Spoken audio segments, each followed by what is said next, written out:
All right, folks, we're going to have a conversation that might be a little different than normal. We're going to talk about the potential SaaS apocalypse. If you don't know what's going on, folks, the SaaS index is taking it on the chin. All the software companies seemingly tanking 10, 15, 20%, all because of AI and Claude plugins, if you believe the story. I thought I'd step back and ask the one and only Dana Dumford. Does she believe this? Is it hype? Is it real? What's going on? How you doing? Great. It was a really tough week last week for investors, Yeah. those in the public market, but it also transpires to the private market. So any private company startup has the same. If the public market is getting hammered, the private market does as Yeah. well. So for those of you who aren't in venture capital or in the startup world, everyone was freaking out. It was pure chaos last week. Yeah. And a lot of that just had to do with, hey, if valuations are going down 30% for these public companies, are we cut by 30% as Or well? more. Or Or more. more, yes. And so from that perspective, I think there was a lot of anxiety in the market, a lot of tech people taking a step back, and I have some really strong opinions on it. um, I think that let's kind of start with SaaS in general. SaaS Sure. is really broad. It's just, software as a service. It's you offer something in the cloud at a subscription price, right? Usually a subscription price. Some Mhm. things are free. For sure. Um, with it, what is going to be really, really important is because if you think of a Claude plugin or a ChatGPT, many people here use ChatGPT. Sure. What's important to you is you can type anything in and then get the answer. I think if you take a step back, there's two things that I think will define what SaaS companies win and which ones are losers. Mhm. The first is you don't know what you don't know. And I think a SaaS company who can predict 10 steps ahead and build that into their own AI model and actually become an AI first company, those are the ones that are going to win. And so now SaaS is not just like, hey, I provide you these tools. It's like, I need to provide you the insights. I need to be the AI provider that's better than a Claude plugin because Mhm. Claude plugins are now the thing these days. Everyone could do it. We spoke a little bit about it Yeah. last week as well. Um, then the second thing that I would say with it is data. Um, Claude does not have access to private data, Correct. nor does ChatGPT. And they don't have access to anything except what is publicly out there. And so I'll give you a perfect example. Like when we come up with rental rates, we're not just looking at what's on the market today. We're looking at what's off the market and what actually got leased and what is Yep. the actual amount it got leased for. And so the conversations that we've been having are one, you have to not just be a provider or a single point solution. I think any single point solution that doesn't have really good data is going to go away. Agreed. Um, but I don't think a company like Salesforce um, or Hemlane or Rippling will go away because they have that structure. They tell you what's the right data in there. Now, the question is, could you do that through Claude? Could you do that through ChatGPT? Maybe, but it's almost unstructured. If you think of how a human's brain works, you're like, I need to advertise my rental property. And you might go through the process and type in, I need to advertise this one, go ahead and send it out and like go and post it on all the listing websites and do X, Y, and Z. But there's so much more that goes into it that needs to some extent to be trained for the tool to make sure that fair housing is followed, to Mhm. make sure the right disclosures are listed on it. There's just so much more that goes into it. And Sure. so I think the big takeaway for me is if you are at a software company, you and a SaaS company, you have to be AI first. You actually have to become the AI that displaces your current tool. Mm. One of the things that we spoke about, this was about 6 months ago at Hemlane, but we were building and launching the tenant app. And one of the things that a product designer brought up was like, why isn't the app like ChatGPT, where Mm. it's just a screen and it says, what do you want to do today? Here are a Right. couple of things that you should do: pay your rent, uh, Yeah. Yeah. ask a question, renew your Yeah. lease, whatever it It's is. gonna get cold. Have you done this? Have you done that? Yeah. Yep. Maintenance stuff. Yeah. But then the other thing that I see is I've seen a lot of these property management AI companies out there, Hmm. and they brand themselves as, hey, our AI can do your repairs and do this and pay us the price of like what a human costs to do that.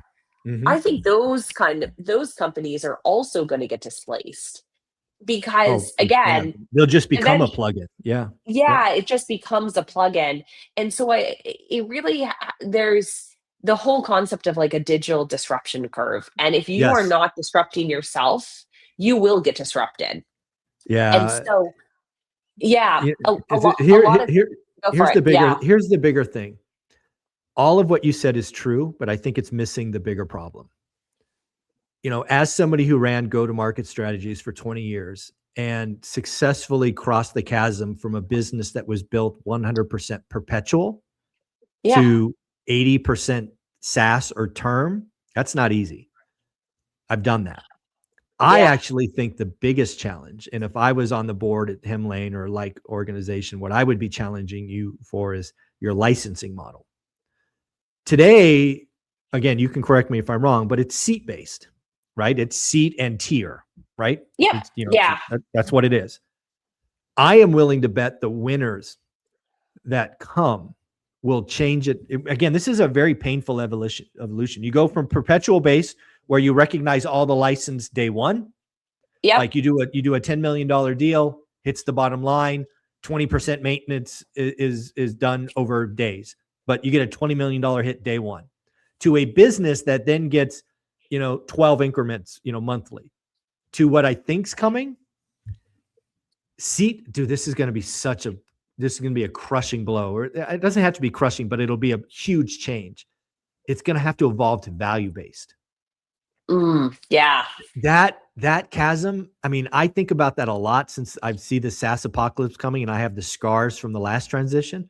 I'm Yeah. like, that's what we need to be talking about, because again, seats are going to be irrelevant, because again, what will Yeah. happen is if you do this right, some of your seats will be virtual AI. And Yeah. is a virtual Yeah. AI seat the same as a human seat? Probably not.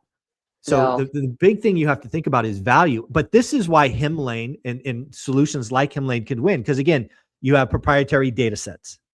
You can scrape the internet for, hemlane.com/resources. So you can get global information. You could marry proposed rents versus actual rents. You have a secret sauce. But what Yep. I would challenge I don't know who it would be, go-to-market guys, what I call them, to do the transition to value-based pricing. Because I think seats it always happens faster than you think, but in 3 years, seats will not be the way that term licenses are priced, in my opinion. So the first mover is going to win. That's what I think is coming. Yeah, and I'm excited for this disruption. I think when you look at the going back to like the SaaS companies and the public market taking a hit, I think it was a wake up call that you guys have been around forever and not innovating. You were And there comfortable. hasn't been, So you've been way too comfortable. And you see it in these corporate offices, they can't yes. change their model on a dime and switch something. And so I was actually delighted to see it because I think that even though everyone's stocks took a huge hit, Mhm. your portfolio took a huge hit. I think it was a good wake up call that, This is going to hey, be if a you're, winners and losers yep, decision point. There will be clear losers who refuse to. Again, I don't know what it was, but when we did the perpetual to the term thing, there were like 40% of the companies just died on the vine. They just wouldn't change their model. They were tied to it, and they just yeah. shrank to irrelevance. Yeah. We launched Jarvis, who is our AI model. And it was interesting because we had our board meeting yesterday. And I think all of our board members were like, hey, we took a huge hit in anything public. What's Yeah. going on private? But one of the key takeaways to show them was like, hey, with our data, we can provide something better to customers than a Claude Yeah. plugin, right? Like this is actually more valuable to them, and this data we do not share publicly, but it is much more valuable for them to That's have the that thing that data. I love that you call it Jarvis because it's a thing, right? It's a thing you could market to, but you've got to get Jarvis. Like, again, I'm just making this shit up on the fly.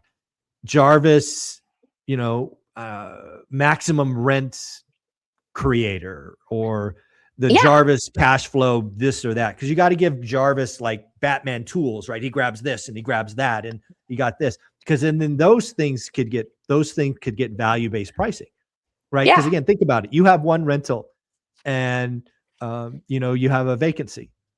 Let Jarvis help you, maximize rents and speed, right? There's always choice. What do you want? Which one do you want? Fast or maximum revenue? And again, Jarvis will walk you through the decision points and, all the available data. Like, okay, Jarvis, you're about to release a 3-bedroom, 2-bath house into this market. Did you know there are 17 listings and 15 of this and 12 of that and blah, blah, blah, blah, blah. Yep. Value, value, value. That's how I think things will be priced soon. Yeah, I love it. We're definitely rethinking pricing and packaging. But the good thing I have to say is, as a team that's smaller, we can move a lot faster than a huge company that is public that You can has. set the pace. You can set the pace. You set and just the pace. Lap them. Yes. Yeah. Yeah. I had an interesting call from a company that everyone knows here. It's a big $1 billion tech company. And they called me yesterday and they're doing some stuff for the built world. And essentially, what they want to do is video, so they want to create these humanoid robots, but they need the data. Right. And so they basically need to put on, uh, they basically need to ship out to tons of households these VR sets, but also the hands, so they can say, go through an entire home, exterior and interior, and map out the whole place and act like this robot in every Right. single certain home across the US, and then send that data back to us and the device back to us, and we'll pay you. Right. And they want to pay our tenants in order to do that. They said, you're a distribution channel. Right. And I asked them, Makes sense. why don't you guys just do this yourself? And they said, we'll pay Hemlane. And they said, because we have to go through 1,000 lawyers at our company, because it's a $1 billion public company. We have to do X, Y, and Z. And we're going to get disrupted by startups like you who could just do this stuff and launch it. And I thought that was a really, really good point, that the larger you are and the more bureaucratic you are, and when you're public, you've got so much more. You got 20 risk lawyers that'll just tell you every reason not to do something. Yes. Yeah, the risk lawyers will take 12 months before they get back to you on things. And so now is kind of the time to sit back and think about your org structure, where you're working, all of that, and how do you innovate faster. I think at the end of the day, the SaaS apocalypse, A, is real. B, as I've said earlier, I think this is a decision point at a trail. You can either go the way you are or go the hard route in the beginning. So I think some people will choose one and the other. And I look forward to seeing what Hemlane does, because I know which road you're going to choose, because I've been seeing you choose that road for years. And I think this will be, when you look back in a decade, this will be a year that you look at like that year made a difference. Yeah. So it's going to be fun. Yeah, we're excited for it. Well, I'm also excited to see anyone listening to see you in Las Vegas this weekend. Yeah, we're doing the ORAT year 3. You're going to be there in town both days, helping people, networking, and I look forward to seeing you again. Likewise. Thanks so much. Take care.